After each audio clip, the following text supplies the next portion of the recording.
Bom dia, alunos e alunas. Na nossa aula de hoje de Química, nós iremos falar sobre as propriedades dos grupos. Bom, então, o que vem a ser as propriedades dos grupos? As propriedades dos grupos se relacionam com características específicas de alguns grupos de materiais. Por exemplo, quando lá na época dos alquimistas, ou mesmo no início da química como ciência, né, quando Boyle estava fazendo seus experimentos, testando o método científico para poder dar credibilidade, exatidão à química, ele usava, né, processos para poder estabelecer algumas propriedades ou características específicas dos materiais com os quais eles, né, os alquimistas e Boyle, né, trabalhavam. Bom, no passado usava-se muito, né, experimentar, né, colocar na boca, e por isso chamavam-se de propriedades organolépticas. Organolépticas porque usavam os órgãos dos sentidos para poder saber se tinha odor, se tinha sabor, se era azedo, se era doce, salgado. Só que aí existem elementos ou materiais que são altamente tóxicos, corrosivos, e por essa razão, essa forma de verificar, né, as propriedades dos elementos, usando os órgãos dos sentidos, elas foram descartadas. Isso a gente usa hoje, né, com elementos ou materiais que a gente utiliza na casa da gente, na cozinha, a gente cheira frutas, a gente cheira o alimento e tal. Mas com produtos químicos não podemos fazer isso, né? Alguns são tóxicos, liberam gases, né? Prejudicam a visão, prejudicam a pele, né? Vocês vão ver alguns aqui mais tarde que eu vou mostrar no experimento. Então, hoje usa-se, né, para poder saber se um elemento ele ou um material, se ele é ácido, básico ou neutro, usa-se indicadores, né, conhecido como indicadores ácido-base. Então, as propriedades dos grupos referem-se a características específicas de alguns materiais para saber se eles são ácidos, se eles são alcalinos ou básicos, ou se eles são neutros, nenhuma coisa nem outra, ou seja, nem ácido e nem base. Então, nós vamos falar aqui hoje sobre como descobrir se um material, se uma determinada substância é ácida, é básica ou ela é neutra.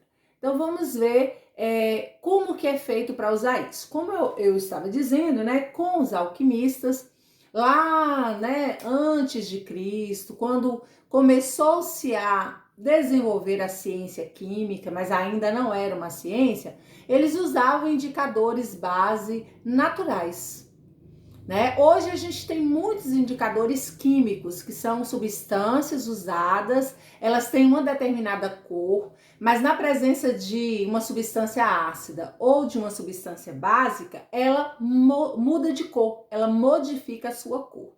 Então, lá no passado, eles usavam extratos de beterraba, extrato de plantas como hibisco, né, que é aquela flor de hibisco, caldo ou água de feijão preto, que coloca o feijão de molho. Então, existem indicadores naturais e hoje, especificamente, nós vamos trabalhar com o indicador ácido-base que eu fiz, né, utilizando o repolho roxo. Bom, esse indicador ácido-base, eles são, na verdade, né, substâncias ou extratos de substâncias que têm uma determinada cor, mas quando você coloca na presença de substâncias ácidas ou básicas ou neutras, elas vão alterando a sua cor. Agora, no caso específico, né, dos produtos químicos, nós temos lá, ó, fenolftaleína, que antigamente usava em remédios laxantes, mas foi proibido pela Anvisa. Papel de tornassol, que a gente vai ver aqui, depois eu vou mostrar para vocês o papel de tornassol. que a gente vai ter na escola para poder fazer quando a gente retornar.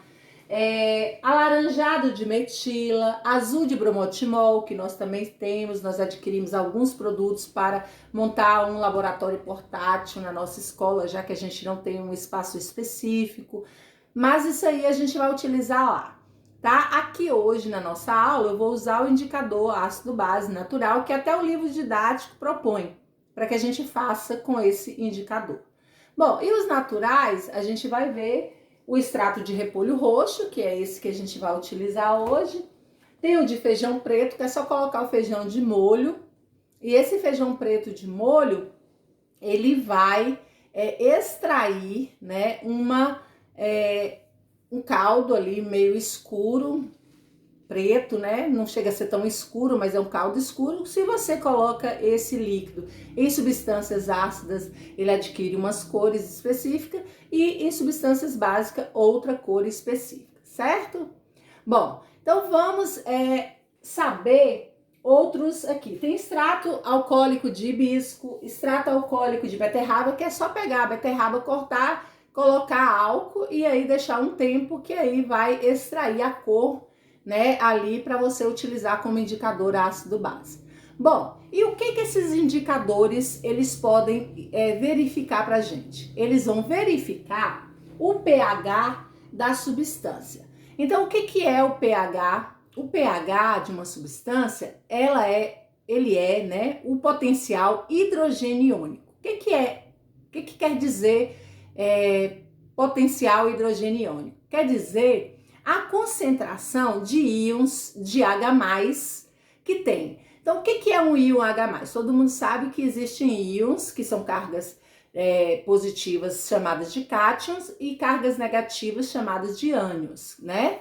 Bom, mas no caso específico, para indicar se uma substância é ácida, nós olhamos a concentração de H+. Esse H+, né, esse potencial pH, potencial hidrogeniônico, vai testar aí a quantidade de H+ que existe na substância e esse H+ se junta com a molécula da água na solução e juntamente com a molécula da água forma o hidrônio, que é H3O+. H3O+, é o hidrônio, é o que confere o caráter ácido a uma substância. Lembrando que além do pH, que é o potencial hidrogeniônico, nós temos também o pOH.